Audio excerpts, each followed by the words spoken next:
નમસ્કાર મિત્રો, મારા વિડીયોમાં તમારું સ્વાગત છે। હું તમને કર્મ વિશે થોડું જણાવીશ। કર્મ જીવનનું એવું સત્ય છે જેને આપણે ક્યારેય ટાળી શકતા નથી। આપણે જે કર્મ કરીએ છીએ એ જ કોઈને કોઈ રૂપમાં ફરીને આપણા સમક્ષ આવે છે। સારું હોય કે ખરાબ, કર્મ પોતાનો માર્ગ જાતે જ શોધી લે છે। રામાયણમાં શ્રી રામે બાલીનો છુપાઈને વધ કર્યો હતો, જે કદાચ તેમના જીવનની એકમાત્ર ભૂલ હતી। જ્યારે દ્વાપર યુગનો અંત નજીક આવે છે ત્યારે અજાણતા એક શિકારીનું તીર શ્રી કૃષ્ણને લાગી જાય છે। શિકારી ખૂબ જ દુઃખી થઈ જાય છે। ત્યારે શ્રી કૃષ્ણ તેને જ્ઞાન આપે છે કે તું તારા ગયા જન્મમાં મહાવીર બાલી હતો અને આ મારા જ કર્મોનું ફળ છે। જ્યારે ઈશ્વર પણ કર્મના નિયમથી બંધાયેલા છે તો પછી આપણે તો માનવ છીએ।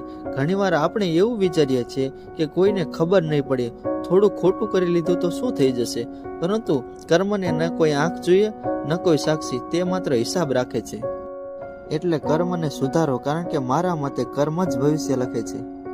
જો વિડીયો સારો લાગ્યો હોય તો મારી ચેનલને લાઈક કરો, શેર કરો અને સબસ્ક્રાઈબ કરો।